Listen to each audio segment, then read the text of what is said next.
Japan में एक बहुत ही प्रसिद्ध बौद्ध सन्यासी हुए जिनका नाम था रिझाई। रिझाई दुनिया के शोर शराबे से दूर एक जंगल के पास एकांत में अपनी कुटिया बनाकर रहा करते थे। रिझाई की प्रसिद्धि पूरे जापान में फैली हुई थी क्योंकि वे बहुत ही बड़े ध्यानी और आत्मज्ञानी व्यक्ति थे। एक बार जापान का सम्राट रिझाई के पास आता है और कहता है, मुनिवर, मैं हमेशा ही बहुत अशांत महसूस करता हूँ। मेरे मन में एक उथल पुथल सी मची रहती है। हालांकि मेरे पास बहुत सारा धन और वो सारी सुख सुविधाएं हैं जिनके लोग सपने देखते हैं, फिर आखिर क्यों मेरे अंदर इतनी अशांति और व्याकुलता है? रिझाई ने कहा, इसका जवाब आप खुद जानते हैं, बस आपने कभी खोजा नहीं। क्या आप एक प्रयोग करेंगे जिसके बाद आपके जीवन में किसी भी प्रकार की कोई अशांति और व्याकुलता नहीं बचेगी? यह सुन सम्राट उत्साहित हो गया और बोला, बताइए मुनिवर, क्या करना पड़ेगा मुझे? रिझाई ने कहा, आपको अगले 10 दिनों तक इसी आश्रम में एक साधारण व्यक्ति का जीवन जीना होगा और इन 10 दिनों में आप जितना हो सके उतना कम बोलेंगे और हमेशा ही अकेले एकांत में बैठे रहेंगे। सम्राट रिझाई की बात से सहमत हो गया। पहले दिन सम्राट का मन रोज की तुलना में ज्यादा अशांत और उथल पुथल से भरा रहा। उसके मन में सैकड़ों प्रश्न उठ रहे थे और साथ ही आश्रम के एक साधारण से जीवन में वह असहज महसूस कर रहा था। लेकिन रिझाई के कहे अनुसार उसने पूरे दिन एक भी शब्द अपने मुंह से नहीं निकाला और चुपचाप एकांत में बैठा रहा। रात होते होते उसे एक अजीब सी खुशी का अनुभव होने लगा। उसके अंदर की बेचैनी कम होती जा रही थी। अगले दिन सम्राट एकांत में चुपचाप बैठा हुआ पौधों, फूलों, पत्तों और आकाश में उड़ने वाले पक्षियों को निहारता रहा। आज जिंदगी में पहली बार उसने महसूस किया था कि उसके आसपास की प्रकृति कितनी खूबसूरत है। वह पूरी तल्लीनता के साथ दिन भर प्रकृति को देखता और महसूस करता रहा। इसी तरीके से 3-4 दिन बीत गए। अब तक सम्राट के मन की सारी भागा दौड़ी, सारी उथल पुथल शांत हो चुकी थी। 5वें दिन की सुबह सम्राट एकांत में जाकर बैठा तो कुछ देर बाद अपने आप ही उसकी आंखें बंद हो गई और वह ध्यान में चला गया। वह पूरे दिन आंख बंद किए बैठा रहा और गहरे ध्यान में उतरता गया। कोई शब्द नहीं, कोई चिंता नहीं। सम्राट अंदर से अनंत शांति और आनंद से भर गया था। अपने बाकी के बचे हुए दिन ध्यान में गुजारने के बाद सम्राट रिझाई के सामने उपस्थित हुआ। उसने रिझाई को झुककर प्रणाम किया और बोला, मुनिवर, मुझे जवाब मिल चुका है कि आखिर क्यों मेरे अंदर इतनी उथल पुथल है, आखिर क्यों मेरा मन इतना अशांत और व्याकुल रहता है। रिझाई ने कहा, बताओ मुझे, क्या जवाब मिला तुम्हें?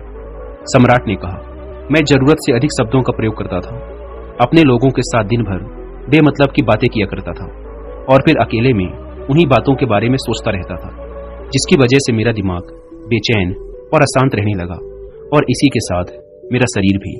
और इसके परिणाम स्वरूप मैं अपने किसी भी काम को ठीक तरीके से नहीं कर पाता था और फिर मैं अपने लगभग हर काम में असफल होने लगा और इस असफलता की वजह से मैं और भी ज्यादा उदास और क्रोधित रहने लगा, जिससे मेरा जीवन एकदम नीरस हो गया था।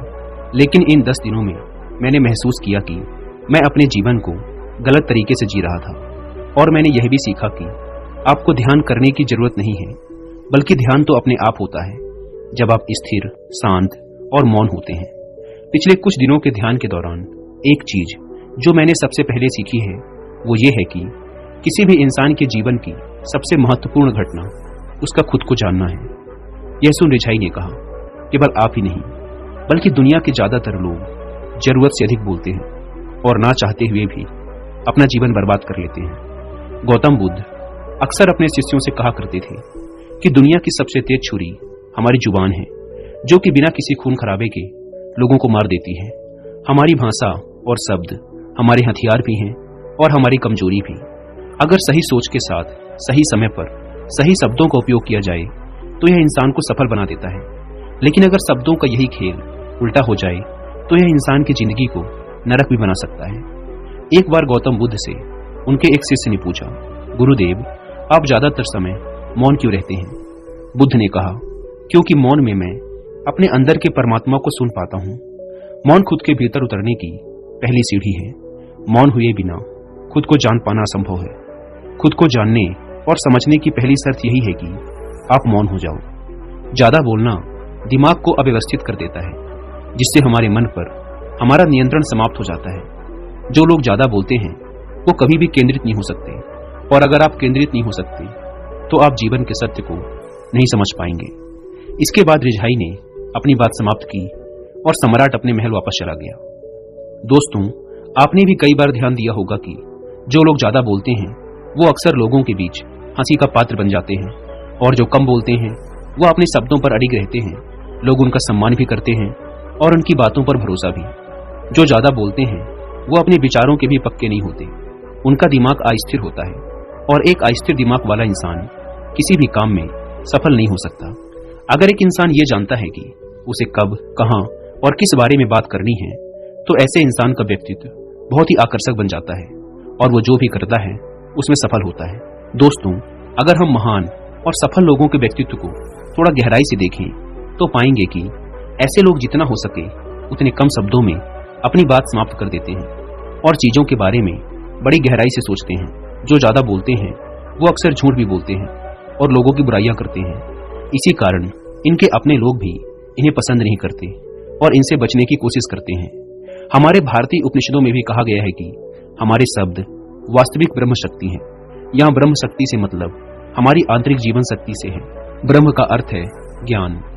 मौन से धैर्य आता है, धैर्य से ध्यान, और ध्यान से हम अपने जीवन के प्रति जागरूक हो जाते हैं। इसीलिए अगर हम ज्यादा बोलते हैं तो हम मौन को खो देते हैं, जो कि हमारे शांत और स्थिर जीवन का पहला आधार है।